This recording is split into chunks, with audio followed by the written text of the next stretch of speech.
50 motorcycle हमारा पीछा किया।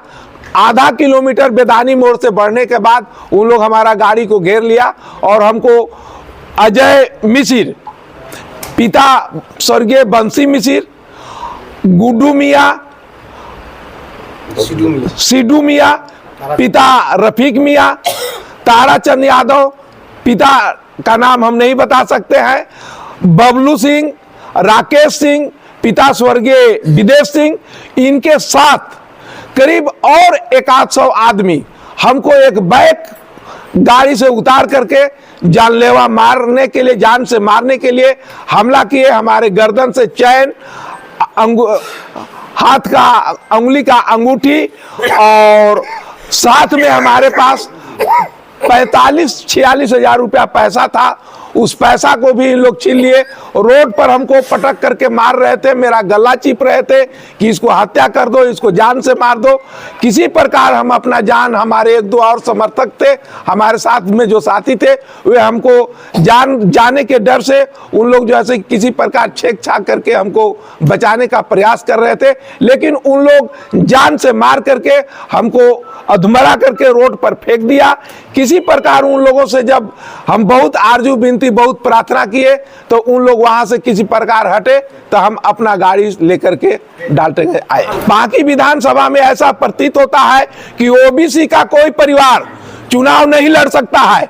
इन लोगों को फॉरवर्ड कास्टों को एक जागीर है और उस जागीर को इन लोग कामयाब करना चाहते हैं कि हम हमेशा ये हमारा जागीर कामयाब रहे। एक अगर कोई बैकवर्ड चुनाव लड़ेगा तो उसको चुनाव में मारने पीटने का इन लोग प्रायः काम करते हैं। हर चुनाव में इन लोगों को ये गतिविधि होता ही। रात्रि के करीब 8 साढ़े 8 बजे के बीच में अपने भारतीय जनता पार्टी के नेता और इस ज़िले के व्यवसायी अपने पद्मा आवास से जब डाल्टन की ओर आ रहे थे, उस समय रास्ते में बेदानी मोड़ के पास गुड्डू मियाँ और उसके पिता का नाम रफीक मियाँ जो पद्मा का निवासी है, राकेश सिंह, हाँ, जिसका पिता का नाम स्वर्गीय विदेश सिंह है, ताराचंद यादव जिसका पिताजी का नाम राधो यादव, राजेश यादव, पिता का नाम नंदकिशोर यादव, और इसके साथ साथ ये राजा विक्रम सिंह जिसको कहते हैं, बबलू सिंह, और ये अजय मिश्रा, और करीब 50 अज्ञात लोगों ने जब ग्रामीणों के साथ रास्ते में बात कर रहे थे बेदानी चौक के पास, तो अचानक जानलेवा हमला कर दिया। और इसके बाद इनका चैन भी लूट लिया, इनका जो कि ये घड़ी लूट लिया, और इसके बाद पैसे भी लूट लिया, और साथ साथ इनको ऐसे बेरहमी से जान मारने की नीयत से जब हमला किया। अब इनका भाई जो अभी निर्दलीय उम्मीदवार हैं, या बबलू सिंह का भाई निर्दलीय उम्मीदवार है यहाँ पर पांकी विधानसभा में, इनकी हार देखते हुए इनका लग रहा है कि अब हम जमानत जब्त होगा, इसलिए ये कि मियाँ जी द्वारा और ये राजपूतों के द्वारा इस प्रकार से हमला किया गया यहाँ पर अपने गार्जियन पर, भारतीय जनता पार्टी के नेता पर।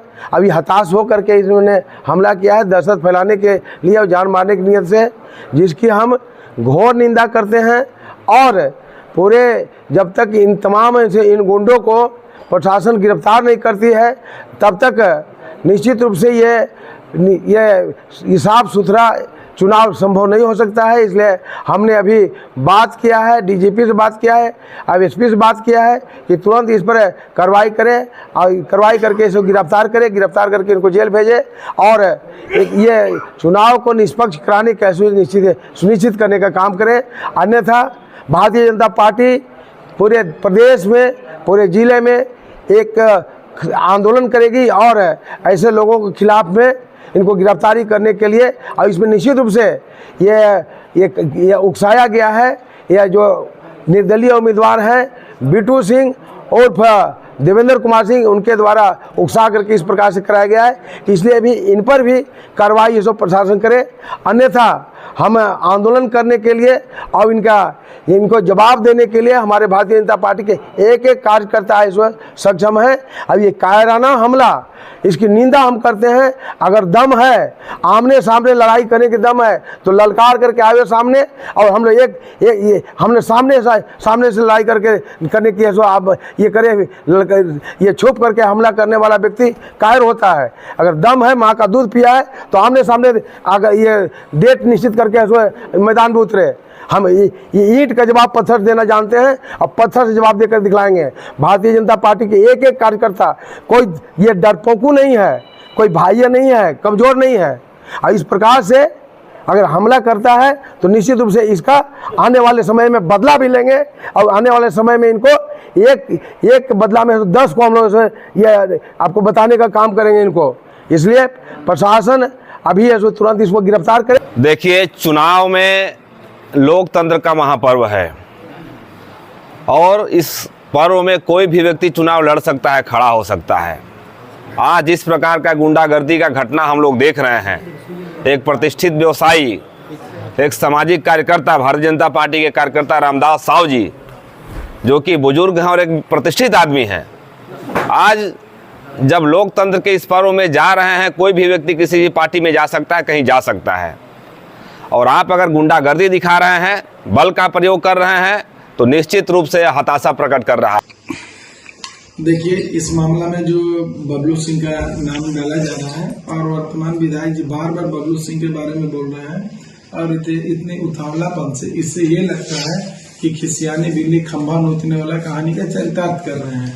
आप जरूर कहेंगे कि देख लीजिए फुटेज, सीसीटीवी कैमरा का फुटेज है जो अभी मोबाइल में हमने मंगाया है। इस मोबाइल में घटना के क्रम में बबलू सिंह का पदमा में है, और जो घटना हुआ है वो वहां से 11 किलोमीटर लगभग दूर पे हुआ है। और ये फुटेज से प्रतीत होता है ये सिर्फ झूठा मामला बनाया करके ये बदनाम करने का साजिश रचा जा रहा है, जो कि सस्ती लोकप्रियता हासिल करे और मुझे बदनाम करने का काम कर रहे हैं। इस फुटेज से पता चले ये फुटेज ऑलरेडी प्रशासन के हाथों में जाएगा, प्रशासन खुद जांच कर लेगी। मैं इसलिए आपको फुटेज दे दिया, दिखा दे रहा हूँ। आप देख सकते, इसमें टाइम भी है, डेट भी है और सब कुछ है।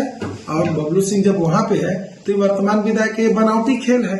ये हो सकता है कि बनावटी मामला करके एक षड्यंत्र बना करके और इतने उतावलापन से, और चाहते हैं कि सस्ती लोकप्रियता हासिल कर ले, और इस तरह का मामला है। एक चोरी, एक सीनाजोरी दोनों कर रहे हैं। ये पाकी विधानसभा के, ये हम पूरे जनता जान रही है कि अभी इनकी बेटी कभी मिठार में, कभी मनातू में, कभी क्या कहते हैं चक में, कभी उरू में, कभी रंगिया में, हर जगह जा करके पैसा बांट रही है इनकी बेटी। और 2 दिन के पहले के ताराचंद यादव का जो नाम ले रहे हैं, उस ताराचंद यादव के मेहता जी धमकी देने का काम किए हैं, जो धमकी भी वायरल हो रहा है। तो आप समझ जाए कि 2 दिन पहले धमकी दिए, और वो जब ऑडियो वायरल होने लगा वर्तमान विधायक जी का एक मामला इस तरह का, तो ओबीसी को ही धमकी दी है, यादव को। और जब ऑडियो वायरल होने लगा तो ये सुनियोजित ढंग से इन लोग साजिश करके अब इस तरह का घटना का, इस तरह बनावटी घटना करके अंजाम देने का काम किए हैं, और झूठ लोगों को उसमें नाम ले रहे हैं। तो बोल रहे हैं वो हमारे आदरणीय रामदास साहू जी, जो अभिभावक है हमारे गांव के, वो खुद बोल रहे हैं कि मेरा चैन लूट लिए, तो मेरा अंगूठी लूट लिए, मेरा 45-46 हजार रुपया लूट लिए। तो आप इससे समझें कि जब बबलू सिंह ऑलरेडी पदमा में है, अभी का सोशल मीडिया का युग है, तो पदमा में है तो यहाँ वो कैसे यहाँ ये किया इनको, और इसी पे वर्तमान विधायक पूरा टारगेट करके बोल रहे हैं। तो समझ जाइए कि कितना ये झूठा जाल फ्रेम इन लोग गढ़ करके अब इस मामले को कर रहे हैं, और झूठ का बैंडेज बांध लिए हैं पूरा लंबा चौड़ा, और इससे ये चाहते हैं कि इस पे हम क्षेत्र के लोगों को इस तरह का नाम लेकर के, और इस तरह हम ये कहना चाहेंगे कि कोई एक व्यक्ति गलत हो सकता है, पूरे फॉरवर्ड गलत नहीं हो सकते हैं इस क्षेत्र के। अब इस तरह पूरे फॉरवर्ड को टारगेट कर रहे हैं, ये गलत बात है, क्योंकि उसी पार्टी में जिला का कमान उनके हाथों में है भाजपा का। अमित तिवारी जी का वो भी फॉरवर्ड ही है, अमित तिवारी जी, और वो खुद बयान दे रहे हैं कि ऐसे ऐसे मामले पर गलत है, इस पे रोक लगाने का काम किया जाएगा। और बताइए, उन्हीं के बगल में एक फॉरवर्ड उन्हीं के सपोर्ट में बोल रहे हैं और उसके बाद भी इन लोग को ये शर्म नहीं आ रहा है कि पूरे विधानसभा के फॉरवर्डों को अपमानित करने का काम कर रहे हैं। भैया, अगर क्या ऐसा मामला है, क्या पूरे फॉरवर्ड क्षेत्र छोड़ के चले जाएं?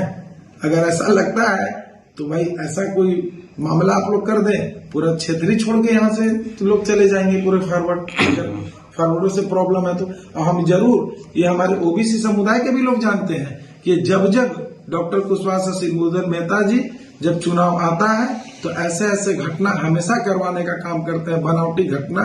जो हमारे 16 में भी हमारे उपचुनाव में हमारे लोगों को हॉकी स्टिक से मारने का काम किए थे, जो केस दर्ज।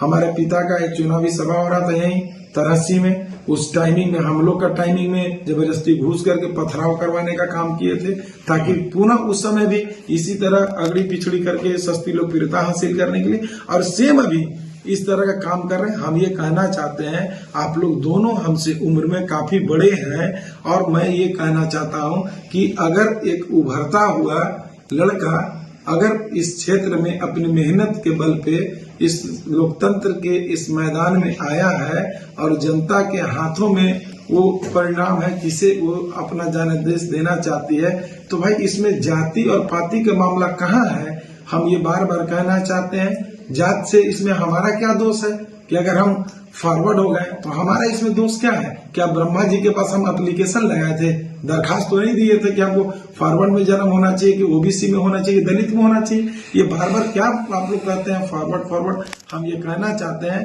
कि ये सब इस चाहते हैं लोग कि यहाँ पे सिर्फ लोगों को दिग्भ्रमित करें और यहाँ के लोगों को दिग्भ्रमित करके हम लोग सिर्फ लोगों को बरगला करके सत्ता अपनाने का काम करें।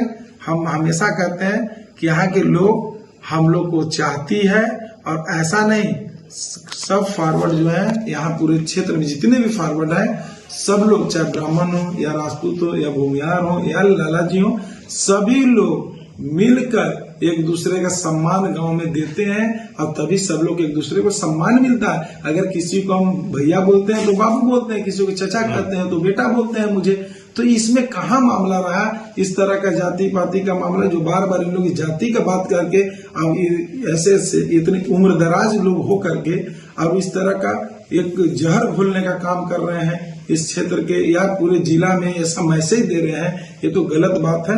हम आग्रह करेंगे ऐसे अपने अभिभावकों से कि जो अब व्यवसायी हैं, अब व्यवसायी का कोई जात नहीं होता है, व्यवसायी का कोई इस तरह की जाति नहीं होता, व्यवसायी हर समाज के लोग कर सकते हैं। तो हम यही कहना चाहेंगे कि जो हम उस समय आपको अभी फुटेज दिखाने का काम किए, तो फुटेज में सीधा पूरा मामला दिख रहा है। तो हम यही कहना चाहेंगे, आग्रह करते हैं कि ये सब आप सोच हटा दें